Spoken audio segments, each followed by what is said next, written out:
Hello दोस्तों, आपके channel Anil coaching centre में आपका स्वागत है। आज हम कक्षा 9 का अध्याय नंबर 1 का महत्वपूर्ण क्वेश्चन हम विधिवत ढंग से आपको पढ़ाएंगे, जो तिमाही, छमाही, वार्षिक पूरे के लिए इम्पोर्टेंट क्वेश्चन है इसमें से।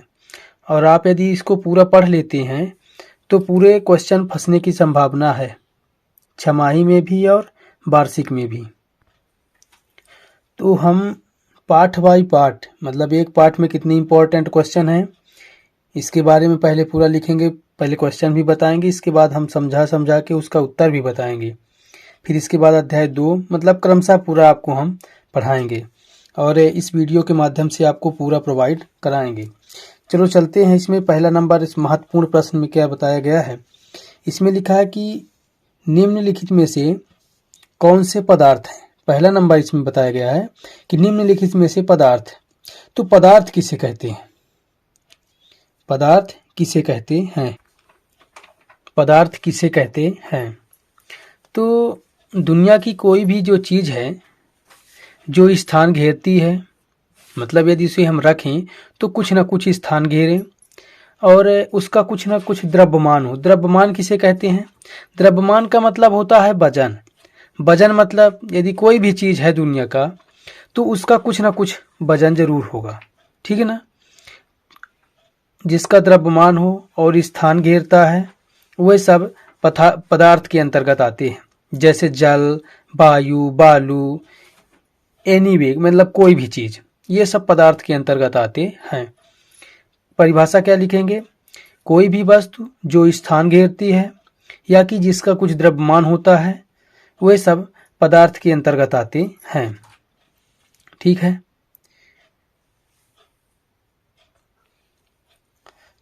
पदार्थ अब समझ गए आप ना। इसके बाद हम आपको चलते हैं उसके उत्तर की ओर। तो इसमें कुछ क्वेश्चन में बताया गया है, जैसे कुर्सी, वायु, स्नेह, गंध, घृणा, बादाम, विचार, शीत, नींबू पानी, इत्र की गंध। तो इसमें में जो बताया गया है, इसको यदि आप समझें कि किसे हम छू सकते हैं या किसे रखने पर इसका कुछ द्रव्यमान हो सकता है। जैसे इसमें कह दिया जाए इत्र की गंध, तो इत्र की गंध की कोई वजन नहीं होती, ठीक है। जैसे कह दिया गया स्नेह, स्नेह मतलब स्नेह, प्यार, दुलार। गंध की कौन सी वजन होती है? कुछ नहीं। तो इसमें हम पहले बता दें कि पदार्थ कौन कौन सा है और इसके बाद पदार्थ कौन कौन सा नहीं है। तो जैसे पदार्थ के अंतर्गत आएगा कुर्सी, वायु, बादाम, नींबू पानी, ये सब क्या है? पदार्थ है। कौन कौन से ऐसे हैं जो इसमें से छांट के बनाया गया है जो पदार्थ नहीं है? तो स्नेह, गंध, घृणा, विचार, शीत, इत्र की गंध आदि, ये सब क्या है? पदार्थ नहीं है, ठीक है। आप अनुमान भी लगा सकते हैं कि कौन सा पदार्थ हो सकता है परिभाषा के अकॉर्डिंग। अब चलते हैं अगले क्वेश्चन में। अगला क्वेश्चन हमारा क्या है? अगला क्वेश्चन हमारा है, गर्मा गर्म खाने की गंध कई मीटर दूर से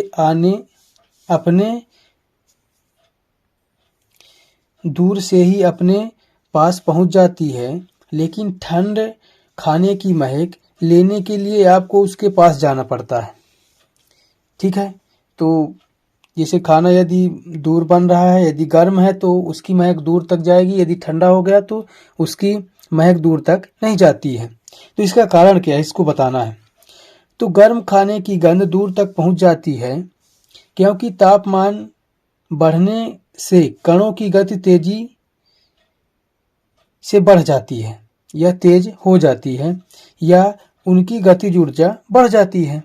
अतः गंध या वायु में विसरण तेजी से हो जाता है, इसलिए गर्मा गर्म की गंध जो होती है दूर तक जाती है और ठंड की गति नहीं करती क्योंकि वो पूरी तरह से रुक जाता है, ठीक है। अब चलते हैं अगले नंबर पे। अगला क्वेश्चन हमारा क्या है? तीसरा नंबर, स्विमिंग पूल में गोताखोर पानी काट पाता है, इससे पदार्थ का कौन सा सगुण प्रेक्षित होता है ना। स्विमिंग पूल, जो स्विमिंग पूल वाले जो तैरते हैं वो स्विमिंग पूल, तो इसमें लिखा है कि स्विमिंग पूल में गोताखोर जो पानी को मतलब हटा के आगे की ओर बढ़ता है, स्विमिंग पूल में गोताखोर पानी काट पाता है क्योंकि पानी के कणों के बीच आकर्षण बल ठोसों की तुलना में कम होता है, इसलिए गोताखोर पानी को काट करके आगे चले जाते हैं। ठीक है, अब चलते हैं अगले क्वेश्चन की ओर। अगला क्वेश्चन हमारा क्या है, पदार्थ के कणों की क्या विशेषताएं हैं। पदार्थ अभी हम आपको इसके पहले परिभाषा में बताए हैं तो आप समझ गए होंगे। पदार्थ के कणों की विशेषताएं निम्नलिखित है ना। पहला नंबर क्या है, पदार्थ के कणों के बीच रिक्त स्थान होता है, ठीक ना। दूसरा नंबर क्या है, वे निरंतर गतिशील होते हैं अर्थात गतिज ऊर्जा होती है, जो गति करता है उसे गतिज ऊर्जा, और ऊर्जा उसे कहते हैं जब कोई गति करेगा तो उसको ऊर्जा की जरूरत पड़ेगी।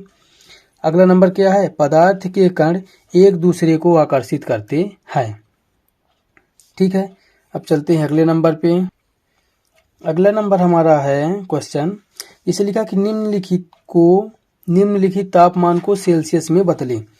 इस क्वेश्चन को हमने अपने चैनल में बहुत अच्छे से पढ़ा दिया है, आप वहां जा करके पूरा क्रमशः मतलब फ़ारेनहाइट को केल्विन में कैसे बदलें, या कि सेल्सियस को फ़ारेनहाइट में कैसे बदलें, या कि सेल्सियस को जिसमें बदलना है उसमें हम बहुत अच्छे से पढ़ा दिए हैं। आप वहां जा करके इनमें से केल्विन और जो ये बताए गए हैं इसको पढ़ सकते हैं आप। ठीक है,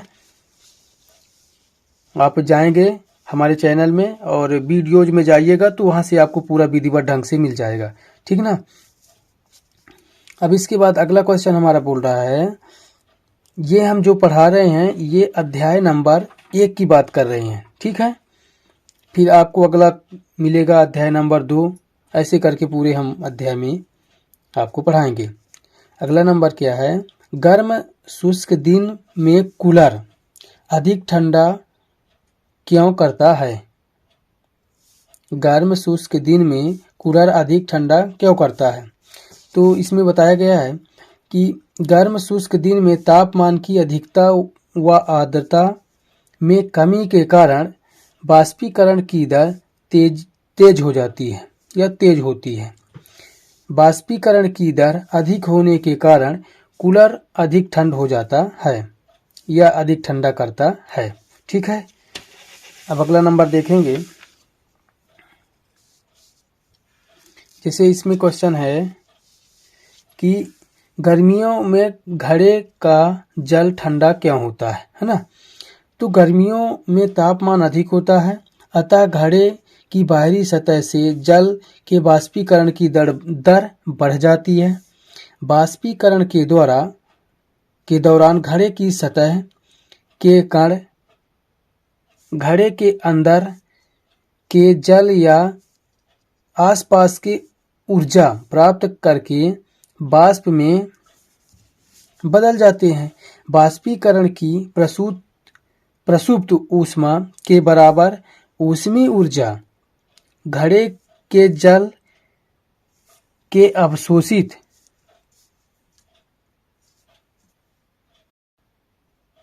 जल से अवशोषित हो जाती है, इसलिए घड़े का पानी ठंडा रहता है। मतलब गर्मियों में तापमान अधिक रहता है ना, इसी के कारण जो बाहरी सतह है वह बाहरी सतह का बाष्पीकरण भी दर जो होता है बढ़ जाता है। इसके कारण गर्मियों में घड़े का पानी ठंडा रहता है। चलो दोस्तों अगला क्वेश्चन देखते हैं।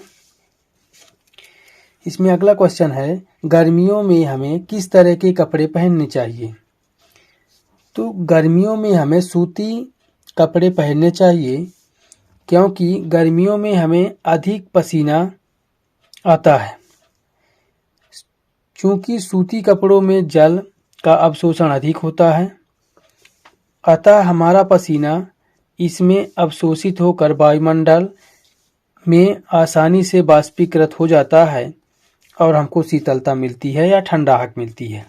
हमको इस प्रकार कपड़े पहनने चाहिए। और इसका रीजन एक और हो सकता है कि गर्मियों में हमें सफ़ेद कपड़े पहनने चाहिए अधिकतर, क्योंकि सफ़ेद जो होता है तो ऊष्मा का अवशोषक नहीं होता है। यदि आप काला कपड़ा पहनते हैं तो वह क्या होता है, ऊष्मा का अवशोषक होता है। ऊष्मा को अपनी ओर आकर्षित करता है। यदि ऊष्मा को अपनी ओर आकर्षित करेगा तो हमको गर्म ज़्यादा लगेगी। और ठंडी में ज़्यादातर काले वस्त्र का ही प्रयोग करना चाहिए ताकि हमको गर्मी हमारे शरीर में बनी रहे।